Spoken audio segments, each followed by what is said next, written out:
வணக்கம். செல்வகுமாரின் விவசாயிகளின் வினாவிற்கான விடையும் விளக்க அறிக்கையும். விவசாயிகள் பொதுமக்களுக்கு எழுந்திருக்கக்கூடிய வானிலை தொடர்பான வினாவிற்கு விடை விளக்க அறிக்கையாக. அதாவது வினா 1, உளுந்து விதைக்கலாமா? மழை பொழிவு டெல்டாவிற்கு உண்டா? மஞ்சள் அறுவடைக்கு வானிலை இடைவெளி கொடுக்குமா? நிலக்கடலை அறுவடைக்கு ஒரு வாரம் இடைவெளி கிடைக்குமா? தென்கடலோரம் டெல்டா கடலோரம் மழை எப்பொழுது? ஏப்ரல் இறுதி மே மாதங்களில் கனமழை மிக கனமழை வாய்ப்பு எதுவும் இருக்கிறதா? தென்மேற்கு பருவமழை தென் மாநிலங்களிலே சராசரிக்கு குறைவாக பெய்யும் என்று இந்திய வானிலை ஆய்வு நிறுவனம் தெரிவித்திருக்கிறதே. நீங்கள் அதிகம் என்று கூறியிருக்கிறீர்களே, உண்மை நிலவரம் என்ன? இது தொடர்பான வினாக்களுக்கான விடை. முதல்ல 2025 ஏப்ரல் 17 வியாழக்கிழமை அதிகாலை நிலவர பதிவு அதிகாரப்பூர்வ வானிலை அறிக்கைக்கு இந்திய வானிலை ஆராய்ச்சித்துறை அறிக்கையை பார்க்கவும். உளுந்து விதைக்கலாமா? இப்போ வானிலையில் இருக்கக்கூடிய அமைப்பை பாருங்கன்னா, நிலநடுக்கோட்டுக்கு தெற்கே ஒரு குறைந்த அழுத்த பகுதி, அது தென்னரை கோளத்தில் இருக்கிறது. அது இங்கே வராது என்றாலும் மொரிஷியஸ் ரீயூனியன் பகுதியை நோக்கி தெற்கு நோக்கி நகரும், அங்கேயும் போய் தாக்காது. இருந்தாலும் தென்னரை கோளத்தில் மகர ரேகை பகுதியை நோக்கி நகர்ந்து போகும். ஓகே. வங்கக்கடலில் அரபிக்கடலில் என்ன இருக்கு? உயரழுத்தம் தான் நீடிச்சிட்டு இருக்கு. அரபு நாடுகளை ஒட்டியுள்ள அரபிக்கடல் பகுதியில் உயரழுத்தம், வங்கக்கடலின் மத்திய பகுதியில் உயரழுத்தம். கிழக்கு காற்று வருகை தடை. குளிர்காற்று மட்டுமே வியட்நாம், கம்போடியா, லாவோஸ், தாய்லாந்து பகுதியிலிருந்து உயரழுத்தத்துக்கு வருகிறது. ஆஸ்திரேலியா பகுதிகளில் நிகழ்வு இருக்கிற காரணத்தினாலே இந்தோனேஷியா பகுதியில் கூடிய காற்று திசை மாறி இருக்கிறது. நிலநடுக்கோட்டு இந்திய பெருங்கடல் காற்றும் தென்னரைக்கோள நிகழ்வை நோக்கி திசை மாறி இருக்கிறது. வட இந்திய நிலப்பகுதிகளில் காற்று சுழற்சிகள் நிறைய இருக்கிறது. மேற்கத்திய இடையூறு இமயமலையை ஒட்டி இமயமலைக்கு வடக்குப்புறம் திபெத் மற்றும் இமயமலைக்கு வடக்குப்புறம் இருக்கிற சீன பகுதியில் நீடித்துக் கொண்டிருக்கு. வட இந்திய நிலப்பகுதிகளில் காற்று சுழற்சிகள், இந்த காற்று சுழற்சி, உயரழுத்த காற்று, இவையெல்லாம் ஒவ்வொன்றும் ஒரு குணாதிசயத்தை கொண்டது. உயரழுத்தம் என்பது மேலிருந்து கீழே அழுத்தக்கூடிய காற்று, அது குளிர்காற்று. குளிர்காற்று இரவு பகல் எந்த நேரமும் உள்ளே நுழைஞ்சிக்கிட்டு இருக்கு. 2 கடல் இருந்தோம், அரபிக்கடலிருந்து நுழையுது, வங்கக்கடலிருந்து நுழையுது. இரவு நேரத்தில் சூரியன் இல்லாத பொழுது நுழையும் பொழுது குளிராக இருக்கும், இதமான வெப்பமாக இருக்கும். அதே நேரத்தில் அதே குளிர்காற்று உள்ளே நுழைந்து பொழுது விடிந்ததும் வெயில் வந்ததும் வெப்பம் இருந்ததும் அதில் கூடிய ஈரப்பதம் லேசாகி மேலெடுந்து ஆவி மேலெடுந்து உள் மாவட்டங்கள் நோக்கி பயணிக்கும்.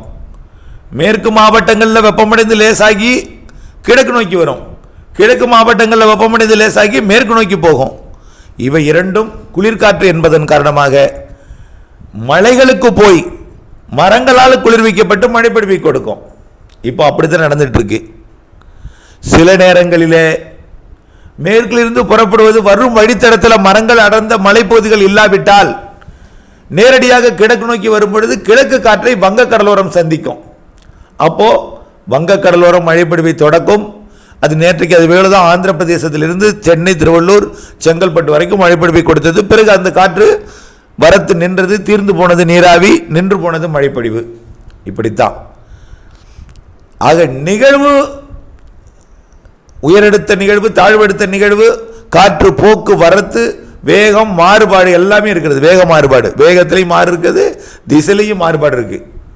திடீரென்று வடகிழக்கிலிருந்து தென்மேற்காக நுழைகிறது, திடீரென்று மேற்காக நுழைகிறது, திடீரென்று வடக்காக மேற்காக நுழைகிறது. இப்படி கிழக்கு காற்று நுழைவதன் காரணமாக எங்கே வெப்பம் அதிகமாக இருக்கிறதோ அந்த இடத்தில் வெற்றிடம் ஏற்பட்டு, வெற்றிடத்திற்கு கிழக்கு திசையிலிருந்து, அதாவது குமரிமுனை வழியாக டெல்டா மாவட்டங்கள் ஒட்டி வடகடலோரம் வழியாக பயணிக்கக்கூடிய காற்று எந்த இடத்தில் வெயில் அதிகமாக அடித்ததோ ஏற்பட்டக்கூடிய வெற்றிடத்தில் இருப்பதற்கு ஓடோடி போகும்.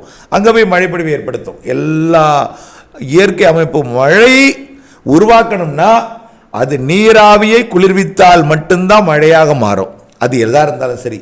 வெயிலால் வெப்பமடைந்து லேசாகி நீராவியாக இருந்தால் மரங்கள் குளிர்விக்க வேண்டும், அல்லது உயரழுத்த காற்று குளிர்காற்று குளிர்விக்க வேண்டும். எது எப்படியோ நீராவியே குளிர்வித்தால் தான் மழைப்பொழிவு. இப்படித்தான் இரண்டும் வெப்பமான காற்றாக இருந்தால் மழைப்பொழிவு இருக்காது, இரண்டும் குளிராக இருந்தால் குளிராகவே போய்விடும். ஒற்றை காற்று வெப்ப காற்றும் குளிர் காற்றும் இணைந்தால் தான் மழைப்பொழிவு ஏற்படுத்தும். இப்பொழுது இருக்கக்கூடிய வானிலை அமைப்பு காற்று குவிதல் இடத்துக்கு இடம் மணிக்கு மணி நாளுக்கு நாள் மாறிக்கொண்டே இருக்கிறது. இப்படித்தான் இந்த மாதம் 27ஆம் தேதி வரை இருக்கும். அதனால எங்கே மழை, எப்பொழுது மழை, எவ்வளவு மழை என்பதெல்லாம் சொல்லவே முடியாது. ஆனால் மழை இருந்துகிட்டே இருக்கும். குறைந்தபட்சம் மேற்கு தொடர்ச்சி மலை மரங்கள் குளிர்வித்து மழைப்பொழிவை கொடுக்கும்.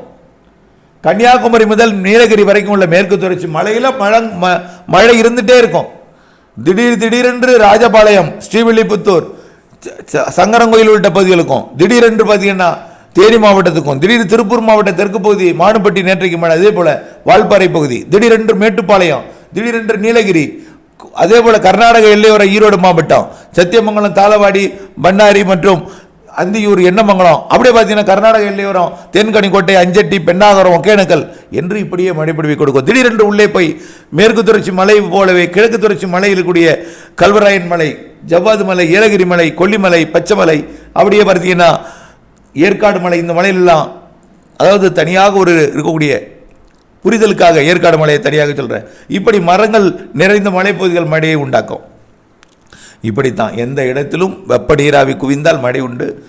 அது கடலோரம் மழைப்பொழிவை கொடுக்கவும் வாய்ப்பு இருக்குது. ஆனால் கடலோரத்தில் பரவலாக மழை இருக்காது. குறைந்த நேரம் பெய்தாலும் காற்றுடன் மழை வரும். ஆகவே மழைப்பொழிவு இருக்கும். ஆனால் எல்லா இடத்துக்கும் பெய்யாது. ஆகவே உளுந்த விதைக்கலாமான்னு பார்த்து கொண்டே இருந்தால் விதைக்க முடியாது. அதே நேரத்தில் விதைத்து விட்டால் உங்களுக்கு அந்த மழை பெய்யாமல் கூட பெய்யலாம். இருக்கிற ஈரத்தை வைத்து மலர்ந்து வந்துவிடும். ஆனால் கோடையில் மழை கடமாக இருக்கிறது.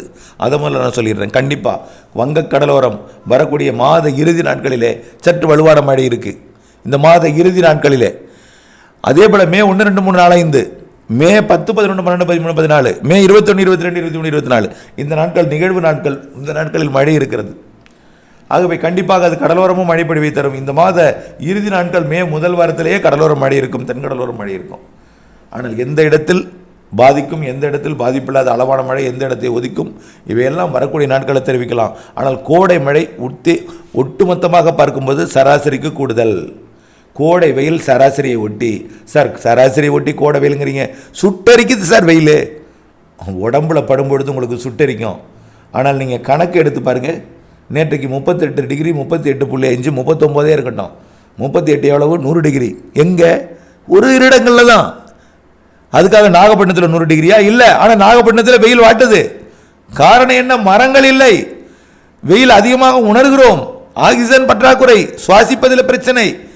ஆகவே இந்த பற்றாக்குறை காரணம் தான் 98.6 டிகிரி ஃபாரன்ஹீட்டுக்கு மேலே போகும்பொழுது நாம் அசௌகரியத்தை உணர்கிறோம். ஆனால் கடந்த ஆண்டு 111, 112 எல்லாம் சமாளிச்சிட்டோம். அதுக்கு இதுக்கும் 10 டிகிரி ஃபாரன்ஹீட் வேறுபாடு. இன்னும் அந்த வெப்பநிலையெல்லாம் தொடலை. நிச்சயமாக அதெல்லாம் தொடாது.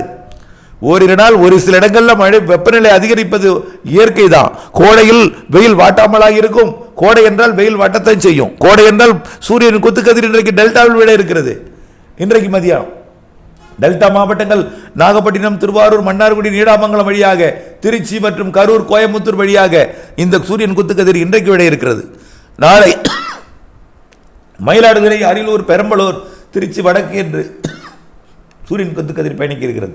ஆகவே கண்டிப்பாக வெயில் காலத்தில் வெயில் இருக்கத்தான் செய்யும் என்பதை தெரியப்படுத்த விரும்புகிறேன். அப்போ இந்த அறிக்கையில் நல்லா புரிஞ்சிருக்கும். மழை எங்கேயும் எப்பொழுதும் பெய்யலாம். ஒதுக்கி இருக்கும். பெய்யும் இடத்தில் வலுத்த மழை இருக்கும். ஒதுக்கிட்டே இருக்கும். திடீரென்று பெய்யும். மாத இறுதியில் பரவலான மழை இருக்குது. மே முதல் வாரத்தில் கண்டிப்பாக இருக்குது. அதே போல் பருவமழை சராசரிக்கு குறைவாக பெய்யும் தென் மாநிலங்கள் என்று தெரிவிக்கப்பட்டிருப்பதுக்கு ஒரே ஒன்று சொல்கிறேன். ஒட்டுமொத்தத்தை பார்க்கும் பொழுது புள்ளிகளில் தான் சில புள்ளிகள் அவர்களுக்கு குறைவாக காட்டுகிறது. அதாவது 104, 113 விட 199 சில புள்ளிகள் குறைவாக காட்டுகிறது. அதனால் குறைவு என்று சொல்கிறார்கள். ஆனால் ஒட்டுமொத்தமாக இந்த ஆண்டு ஜூன், ஜூலையில் அதிக மழை தென்மேற்கு பருவமழை பொழியும். வழக்கமாக ஆகஸ்ட், செப்டம்பர் தான் அதிகமான தென்மேற்கு பருவமழை தென் மாநிலங்களுக்கு இருக்கும். ஆனால் இந்த ஆண்டு ஜூன், ஜூலையிலேயே அதிகமாக பெய்யும். வங்கக்கடல், அரபிக்கடலையும் நிகழ்வு இருக்கும். வட இந்திய நிலப்பகுதியிலையும் நிகழ்வு இருக்கும். மழைப்பொழிவை காற்று சுழற்சிகள் கட்டுப்படுத்தி மழைப்பொழிவை ஏற்படுத்தும். கண்டிப்பாக தென் மாநிலங்களுக்கும் சராசரிக்கு கூடுதல் தென்மேற்கு பருவமழை இருக்கிறது என்பதை தெரியப்படுத்த விரும்புகிறேன். அதற்காக இந்திய வானிலை ஆய்வு நிறுவனம் அறிக்கை தவறு என்று சொல்லவில்லை. சில புள்ளிகள் தங்களுடைய புரிதலுக்காக நான் இதை விளக்குகிறேன். சில புள்ளிகள் குறைவாக அறிவித்திருந்தாலும் அது ஜூன் ஜூலையில் சேர்த்து பெய்த அணைகளை நிரப்பிவிடும். ஆகஸ்ட் செப்டம்பரில் வெப்பச்சலன இடிமழையாக தமிழ்நாட்டில் உள்பகுதிகளில் பெய்யும் மேற்கு தொடர்ச்சி மலை அணைகள் நிரம்பி இருக்கும் என்பதை தெரியப்படுத்த விரும்புகிறேன். இணைந்திருங்கள், அப்டேட்ஸுடன் திட்டமிட்ட பணி செய்திருங்கள். நன்றி.